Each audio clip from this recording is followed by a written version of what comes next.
الرحمن الرحيم أم حسبت أن أصحاب الكهف والرقيم كانوا من آياتنا عجبا إذ أوى الفتية إلى الكهف فقالوا ربنا آتنا من لدنك رحمة وهيئ لنا من أمرنا رشدا فضربنا على آذانهم في الكهف سنين عددا ثم بعثناهم لنعلم أي الحزبين أحصى لما لبثوا أمدا نحن نقص عليك نبأهم بالحق إنهم فتية آمنوا بربهم وزدناهم هدى وربطنا على قلوبهم إن قاموا فقالوا ربنا رب السماوات والأرض لن ندعو من دونه إلها لقد قلنا إذا شططا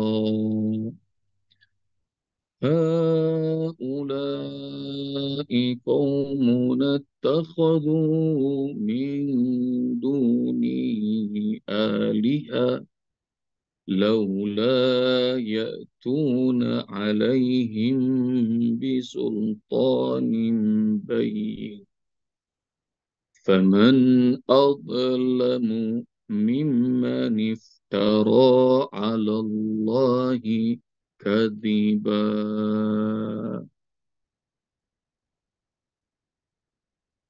Ayah Bunda, setelah kemarin bicara tentang ayat 14 ketika Allah satukan hati mereka dengan Robito, dengan ikatan yang keimanan yang nikmat. Sudah disatukan karena Allah, karena iman, terus Allah persaudarakan. Nggak berselisih paham, nggak banyak cekcok. Meskipun mereka tidak saling kenal, cuma begitu mereka mencari naungan, orang-orang pada menyembah berhala, mereka malas. Mereka pergi ke bawah pohon. Nah, anak-anak muda ini satu, satu, satu. Dan kemudian, kenapa pada nggak ikutan nyembah berhala? Nggak mau nyembah berhala. Nah, mereka meskipun nggak saling kenal, maka mereka diperhatikan. Ini anak-anak muda nggak mau nyembah berhala. Maka mereka pun dikejar oleh para tentara dari penguasa yang zalim. Hingga akhirnya mereka pergilah mencari perlindungan kemana? Ke gua. Dan mereka menyatakan bahwa Rabbuna Rabbus samawati wal ard. Gak mau nyembah selain Allah. Rabb kami itu adalah Rabb pencipta langit dan bumi. Kalau kami sama seperti orang-orang itu, laqad qulna idzan syatata. Maka itu adalah ucapan yang jauh menyimpang dari kebenaran. Ini prinsip hidup yang masuk akal, make sense. Nah, ini ada prinsip hidup yang kebanyakan orang nonsense. Apa itu? Haula'i qaumun attakhadhu min dunihi aliha laula yatuna alaihim bisultanin bayyin. Itu mereka, our people, bangsa kami, yang menjadikan selain Allah aliha, sesembahan. Ya Bunda, sesembahan itu dalam bahasa Inggris namanya idol. Tulisannya IDOL. Kalau dalam bahasa Indonesianya idola. Maka idol-idol itu banyak dibuat tuh. Hingga nonton konser musik yang nggak jelas bisa sampai juta-jutaan bahkan belasan juta. Kenapa? Karena idolanya datang. Idola, idola tuh apa yang dipakai pengen pakai. Dan kawan-kawan jemaah tabligh kayak Ustadz Dery Sulaiman tuh mana-mana tuh kalau pakai baju, pakai jubah, pakai gamis, pakai tongkat, pakai siwak. Dan waktu ditanya, kenapa pakai baju begini nggak gerah? Padahal badannya gede segala macam. Jawabannya Ustadz Dery dan kawan-kawan yang punya masa lalu yang dulu, jawabannya dulu waktu saya lagi main musik, baju saya ikutin idola saya, pakai anting, pakai tato, pakai segala macam, nggak ada yang rese. Sekarang idola saya adalah Muhammad Rasulullah. Kenapa pada gerah saya ngikutin idola saya? Dan laula yatuna alaihim bisultanin bayyin. Ciri-ciri orang yang idolanya ngawur adalah doesn't make sense, nggak masuk akal, idolanya ngawur. Nggak masuk akal kayak gimana tuh? Kalau idolanya ngomong A, dia ikutin A, padahal nyebur neraka. Idolanya ngomong Z, dia ikutin Z, padahal bawa sengsara. Dan sekarang tuh macam-macam tuh ayah bunda. Nah karena itu nggak boleh ya kita beribadah tanpa dalil yang jelas. Maka itu bisultanin bayin, harus dengan ilmu pengetahuan yang jelas. Nah demikian juga gitu menyembah Allah Subhanahu Wa Taala.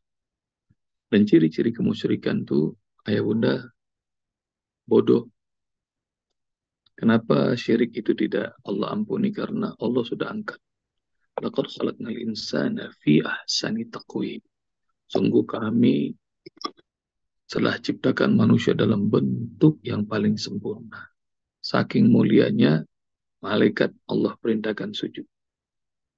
Tapi, nah ini, kalau dia mencari Tuhan selain Allah, sumaradadnahu asfala safilin. Kami akan campakkan dia serendah-rendahnya. Hanya gara-gara sudah Allah muliakan, tidak ada yang disembah kecuali Allah. Dia masih cari ilah, alihah. Dia cari sesembahan lain. Sesembahan lain itu bentuknya apa? Macam-macam. Dunia, pekerjaan, yang pokoknya berani nentang Allah hanya gara-gara urusan yang dia perjuangkan. Nah itu sudah sampai ilah. Kalau harus bohong untuk memperjuangkan egonya, dia bohong nggak pakai malu. Padahal sedunia tahu tentang kebohongan. Itu doesn't make sense. Nah, jadi itu yang disebut laula yatuna alaihim bisultanin bayyin. Dan orang yang syirik itu mengalah-alahkan Allah itu adalah orang yang paling zalim. Kenapa? Sudah Allah muliakan, dia nyari Tuhan selain Allah. Surat Luqman, surat 31. Nanti ayah bunda cari. Inna syirka la zulmun azim. Karena sesungguhnya syirik itu adalah kezaliman yang amat dahsyat, amat agung. Allah ampuni semua dosa. Namun Allah tidak ampuni dosa syirik. Cari surat berapa ayat berapa. Innallaha yaghfiru dzunuba jami'an. Allah ampuni semua dosa, tapi Allah tidak akan ampuni dosa syirik. Jadi ayah bunda sekalian rahmati Allah Subhanahu wa taala. Kenapa? Karena bikin-bikin masa Allah mau ditandingin sama berhala yang mereka buat dari kayu, dari batu, dari makanan, berhala yang mereka buat dari asap. Jadi, nggak masuk akal, nggak masuk akal. Dan yang dialog yang keren dilakukan anak muda sebelum Ashabul Kahfi ini adalah dia bernama Ibrahim alaihissalam. Yang ketika semua kaumnya sudah pergi, lalu Ibrahim bawa kapak dan dia hancurkan semua berhala. Dan berhala yang dia sisakan cuma satu, berhala yang terbesar. Lalu digantungkan kapak oleh Ibrahim di berhala itu. Nah, nanti ayah bunda cari ya dialog ini dalam surat apa. Lalu kemudian begitu raja dan semua warga kembali, mereka kaget sesembahan mereka itu sudah dihancurkan. Lalu kemudian Fata yuqaulullah Ibrahim, dan diduga ini ada seorang anak muda, lagi-lagi ini anak muda hebat. Semoga Allah berikan rezeki kepada bangsa Indonesia, buat umat ini, umat Islam ini, seorang pemimpin yang nanti muncul Allah hadirkan, yang tidak takut kecuali takut pada Allah Subhanahu wa taala, yang membela kebenaran dan memimpin berdasarkan akal sehat. Ini istilahnya Rocky Gerung, akal sehat versus kedunguan.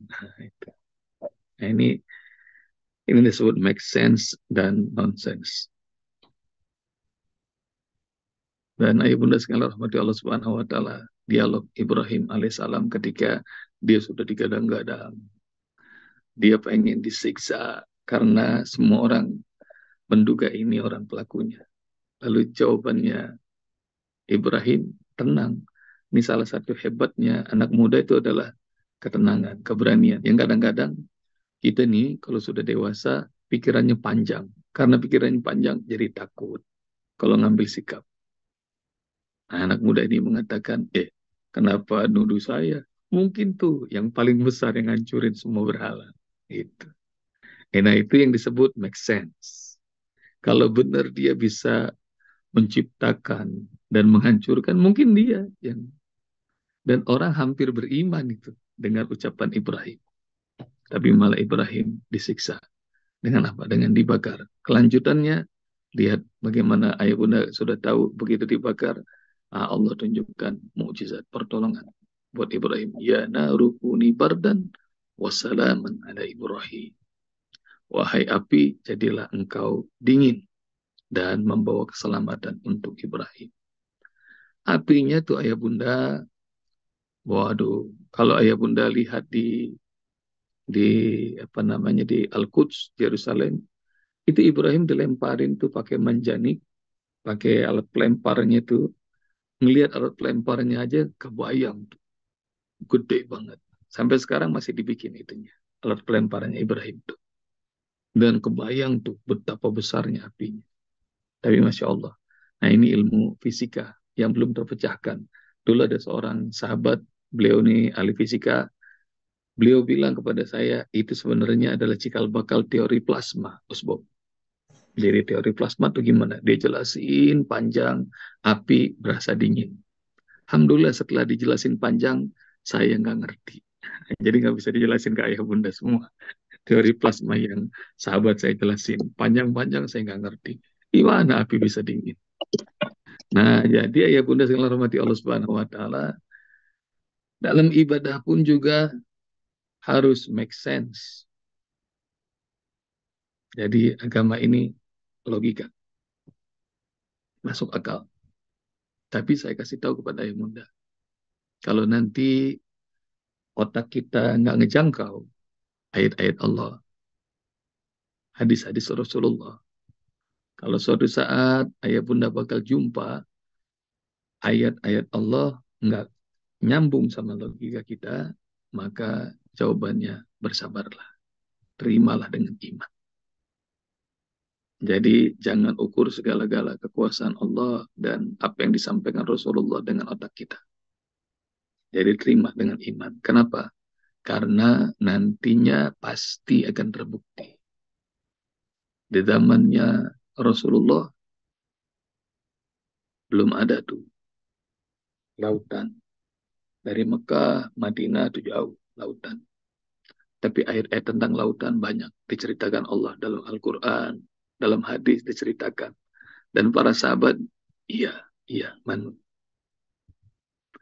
di zamannya Rasulullah belum ada tuh pesawat, belum ada tuh outer space, jadi ruang angkasa. Tapi ayat-ayat tentang ruang angkasa, astronomi segala macam, hadis-hadis Rasulullah banyak. Dan para sahabat nggak mikirin, mereka beriman. Di zaman Rasulullah SAW perjalanan masih pakai onta, maka jamak kosor dulu modelnya seperti zamannya Rasulullah. Nah, zaman sekarang, iya udah pakai kendaraan semua. Tapi jarak cuma 3 kilo bisa setengah jam ditempuh karena macet total. Nah, jamak kosornya gimana tuh, Sob? Jadi, nah itu berkembang. Iman. Kalau otak kita nggak nyampe dengan ayat-ayat Allah, dengan hadis-hadis Rasulullah, iman. Tapi kalau masih nyambung, gunakan akal sehat. Ya, akal sehat untuk apa? Untuk menjalani ibadah pada Allah Subhanahu wa taala. Demikian ayah bunda, semoga Allah Subhanahu wa taala berikan kenikmatan buat kita semuanya. Udah 15 ayat. 15 ayat nikmat banget tuh kalau dibaca sama ayah bunda. Dinikmati dalam sholat.